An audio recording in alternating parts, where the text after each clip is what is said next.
let's all rise so that we can have our morning prayer. Who is our prayer leader for today? Okay, Daniela, can you come here in front and lead our prayer? Amen. Thank you so much, Daniela. And kids, I'd like to welcome you to our another class in music. And again, I am your teacher, Kate. Okay? So, anyway, class, I would like to ask, how was your day today? Are you all good? Oh, that's good to hear that you're all good. It means nakakain ba lahat ng breakfast? Okay, very good. Dapat always tayo kumakain ng breakfast. So, I prepared here, class, an action song, which will make us more happier and more energetic. Okay, are you ready? If that's so I would like to pair yourselves. Okay, pair yourselves. Kung sino yung katabi ninyo, sila yung partner ninyo. Ang tawag sa energizer na to, o sa gagawin natin is, ako ay masaya kapag kasama ka. Okay? Ako ay masaya kapag kasama ka. It means that you show happiness or love sa kasama mo. That you are happy with them. Okay? Na masaya kang kasama sila. Okay? Okay, so in the count of 3, 2, 1.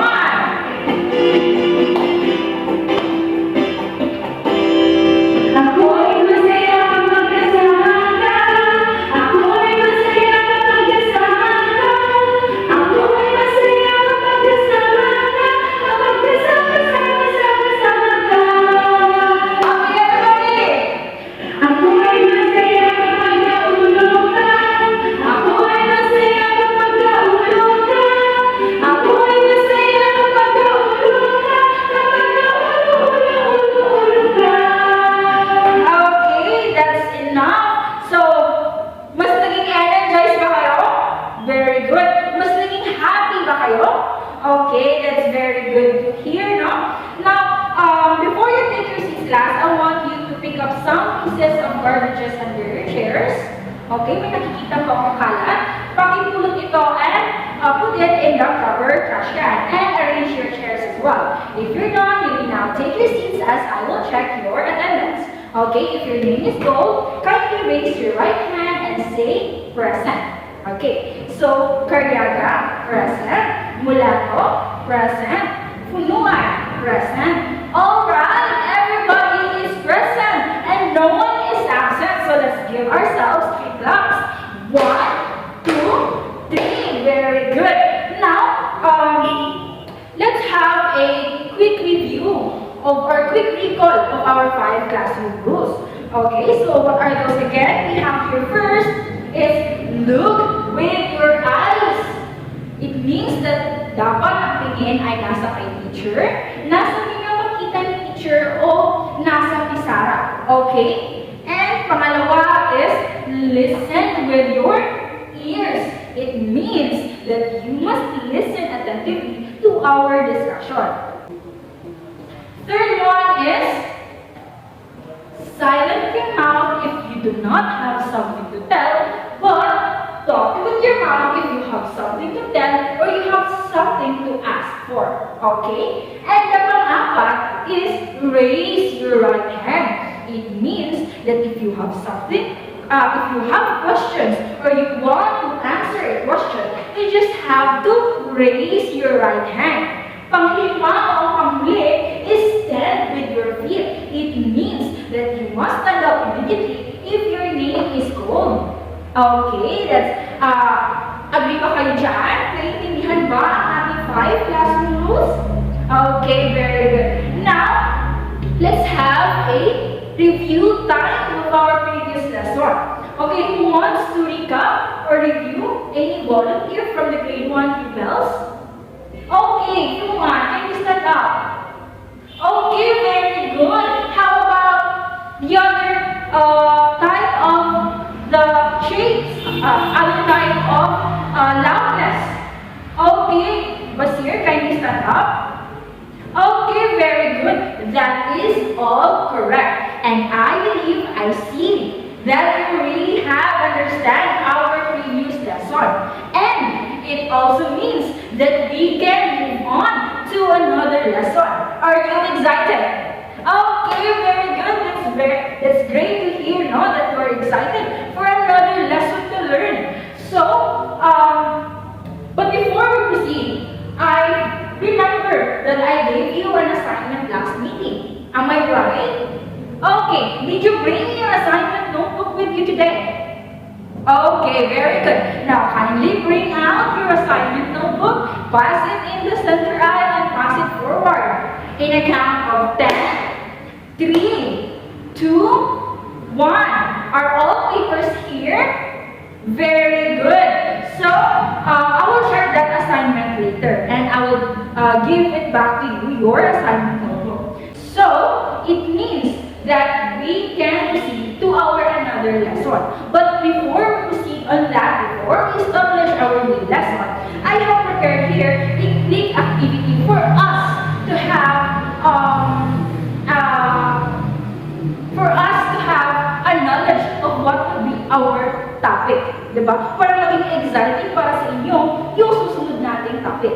So, I have prepared here a few questions, and I would just like you to identify or name the picture. Kung ano yung papakita kong picture or object. Okay? So, the first picture is this one. What do you think is this? Any hand? Okay, can you stand up? Very good.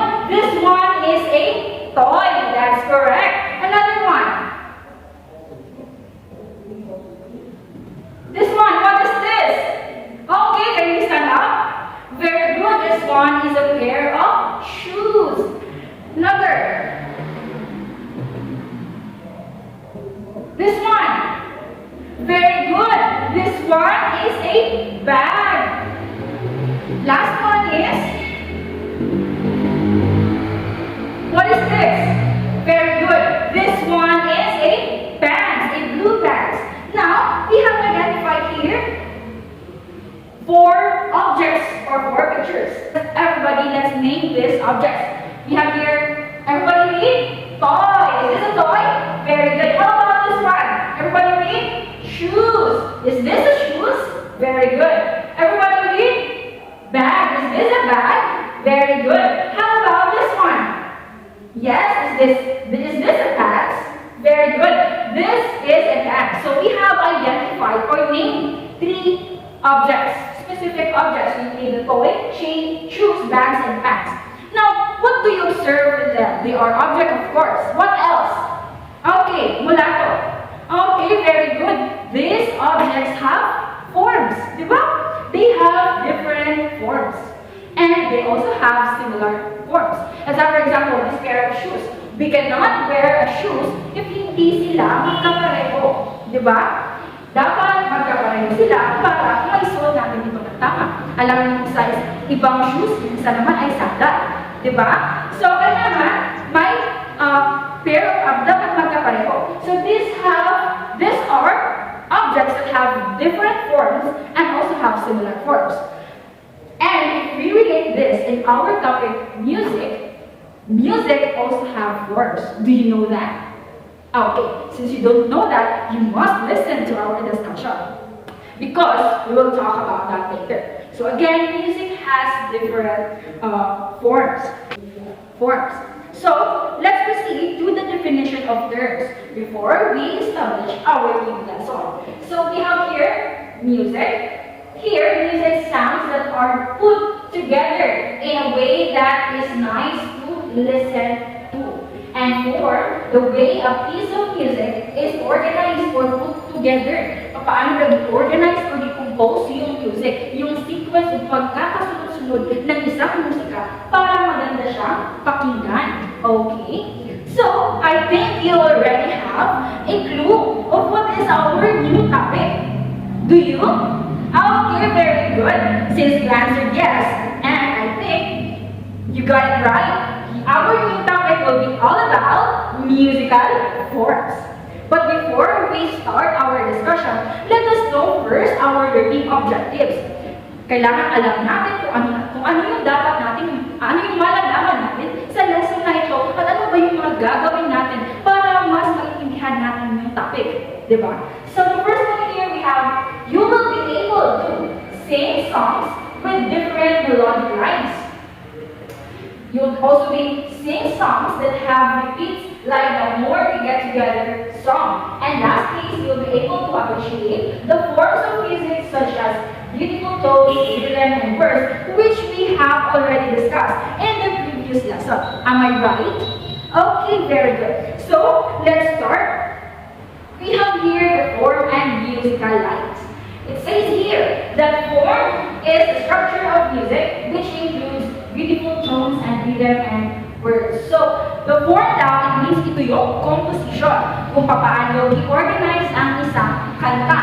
And that includes the beautiful tones, the rhythms and words. And again, you already know that with our previous lesson. And the musical lines are the notes or the lyrics, tones and words that flow in a song or the music piece. Again, it is the lyrics. They may be long or short lines. May mga long and short lines dito sa music. Okay? Similar lines sound the same and lines that are not similar sounds different from one another. So we have two types of musical lines, which we have the similar and dissimilar lines. Again, everybody, what is the two types of musical lines? Similar lines and dissimilar lines. Very good. So for you to fully understand its form and musical lines, I have prepared here a chant. And I know you are familiar with this. The row, row your boat. So we always sing this, no? We always sing this nursery rhymes, di ba? Kahapon lang kinanta natin to. So I will sing it first and then together mamaya tayo lahat, okay? So ganito siya. Row, row, row your boat gently down the stream. Merrily, merrily, merrily, merrily, life is but a dream. Row, row, row your boat gently down the stream. Merrily, merrily, merrily, merrily, life is but a dream. Okay, tayo lahat, okay, kantahin natin sabay-sabay. Everybody, row, row, row your boat gently down the stream. Merrily, merrily, merrily, merrily, life is but a dream. Again, louder. Row, row, row your boat gently down the stream. Merrily, merrily, merrily, merrily, life is but a dream. Okay, so titingnan natin kung ano ang forms at musical lines ng row, row, row your boat. Okay, so we have here few questions that would make us fully understand what is musical lines and forms. Okay, so we have here the question number 1. What is line number 1? It is answered here that gently row, row, row your boat. Okay, so it means that the first, this one may posting tayo dito, this will be the first line of the song. Okay, the row, row, row your boat. Now the question is, what is line number 2? Very good. Line number 2 is gently down the stream. Gently down the stream. Okay, may pause ulit tayo dyan. Question number 3 is, what is line number 3? It says here that, who wants to guess? Who wants to answer? Okay, Basir, can you stand up? Yes, line number 3 would be merrily, merrily, merrily, merrily. Okay, and the last part, or the last line would be, any hand, any volunteers from the back? Okay, Makalawan, can you stand up?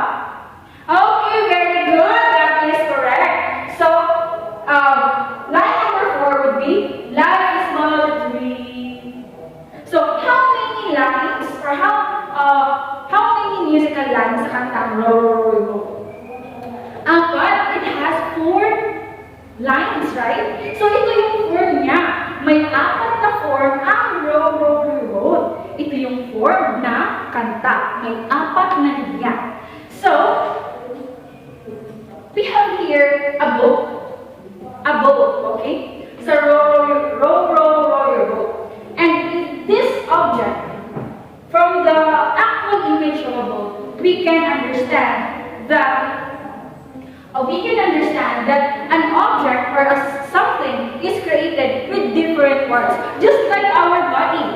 We are a one human body, but we have different parts, right? We have the head, we have the body, and we have the extremities, right? So, just like a boat, a whole boat has different parts. We have the part 1, the part 2, part 3, and and part 4. So in music, if we relate this in music, we can part the music or the song lyrics, just like sa row, row your boat, we divide it in 4 para malaman natin yung forms niya. So dito sa part 1 is the row, row, row your boat. In the part 2, we have gently down the stream. Pang-apat is merrily, merrily, merrily, merrily. And the part 4 is life is but a dream. Naintindihan ba? Okay. And as you can observe that in this part, we have the beginning, the middle part, and the ending part. And that would lead us to our next topic, or the next topic of our lesson, which will be about beginnings, endings, and the repeated in music. So we have here 3 parts of music class, which we have here first the beginning part, the ending part, and the repeated part. So I have prepared here a kids chant, and I know you are already again familiar with this song because lagi natin ito kinakanta. And again, we have the More We Get Together song. So I will sing it first, and then mamaya sabay-sabay natin kakantahin, okay? Okay, so it goes like this. The more we get together, the more we get together, the happier we'll be. 'Cause your friends are my friends, and my friends are your friends. The more we get together, the more we get together, the happier we'll be. Again, everyone to sing. The more we get together, the more we get together, the happier we'll be. 'Cause your friends are my friends, and my friends are your friends. The more we get together, the happier we'll be. Again, louder. The more we get together, the more we get together, the happier we'll be. 'Cause your friends are my friends, and my friends are your friends. The more we get together, the happier we'll be. Okay, let's give ourselves 3 claps. 1, 2, 3. So, ang maganda ng boses ng aking kids and ng aking grade 1 bells. Now, what do you observe, class? Ano pa na-obserbahan natin? I-base natin doon sa sinabi kong forms of music, mga parte ng kanta. Any hand? Okay, from the back. Makaurog kayo, stand up. Okay, very good. So, as we can observe, we have the beginning part, the repeated part, and then the ending part. So, the beginning part would be, the more we get together, the happier we'll be. And then, the ending part would be, the more we get together, the happier we'll be. And then, this one, I want a volunteer that would identify what is the repeated lines in this song. Okay, from the back we have, okay, Olympic, can you stand up? What would be the repeated lines in this song? Very good. The repeated line is, the more we get together, the happier we'll be. Okay, do you got it, class? Naiintindihan niyo ba? O nakuha niyo ba ang beginning, ending part, and the middle lines ng ating kanta? Okay, very good. So again, this is the beginning part. The more we get together, and the ending part is, the more we get together, the happier we'll be. And then, in the middle part, or the repeated lines, is the more we get together, the happier we'll be. And as you would observe, class, napapansin nyo na ang repeated lines ay nakikita sa beginning part, at yung isa is nakikita sa ending part. Diba? So, ganyan ka-creative ang isang music. No? And naiintindihan niyo ba ang ating discussion?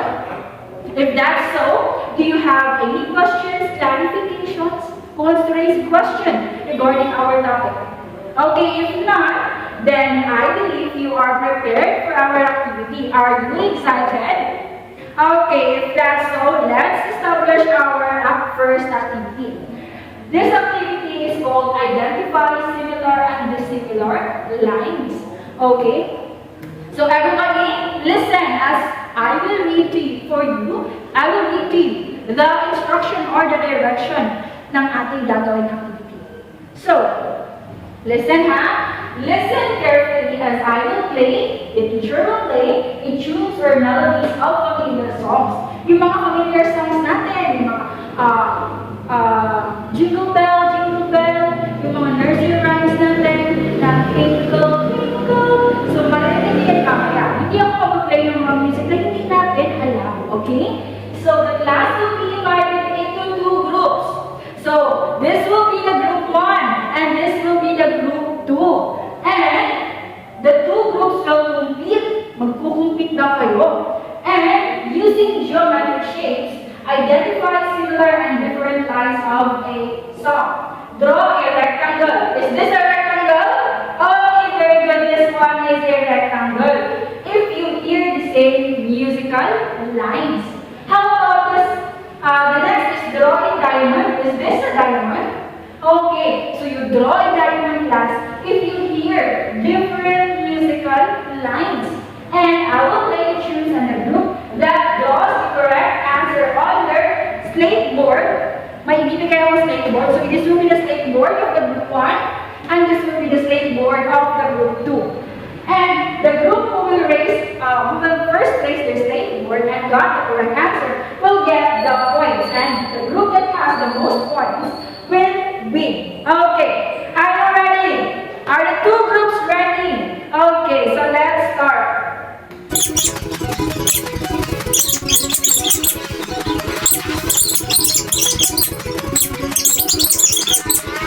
Okay, so it means that the group 1 got the most points and they are the winner for this activity. But we still have to give ourselves claps since everyone participated and actively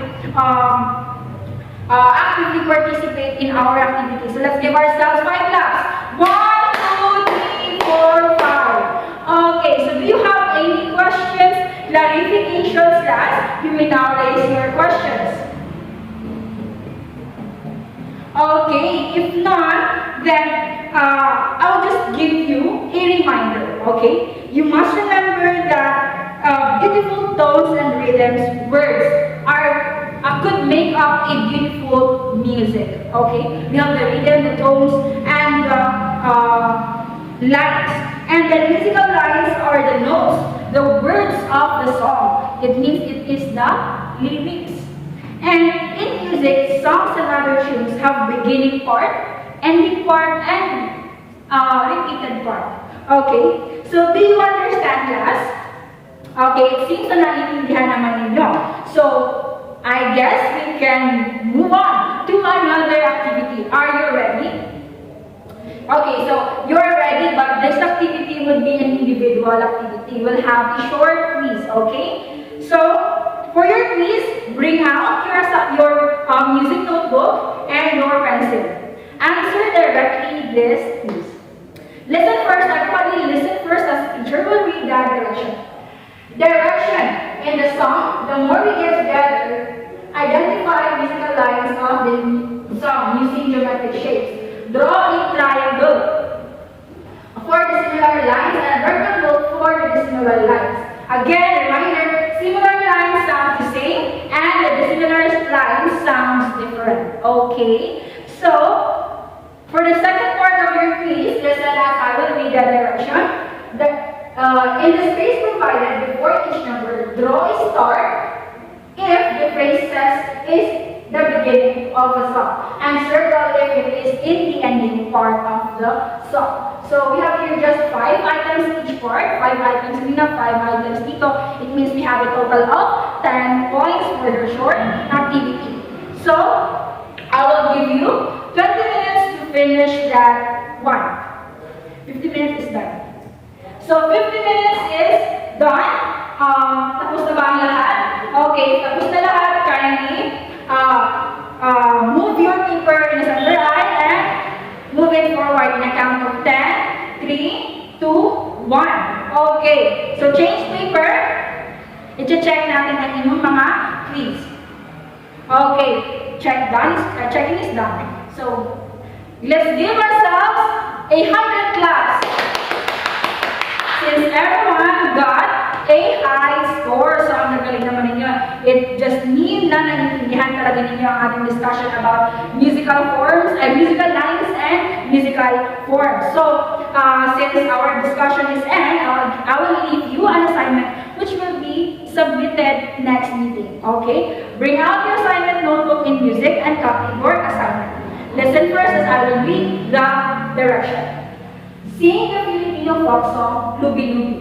Be able to identify the musical lines, draw a square for similar lines, and draw a diamond for the similar of different sounding lines. So, we'll have 5 points here, and another second part ng ating assignment is sing the Filipino song, Lubi Lubi, be able to, okay, and then, here we have the 5 items also used. You just have to copy this one, yung direction, and pass it next meeting. Again, pass it next meeting, okay? So I guess that would end our class for today in music.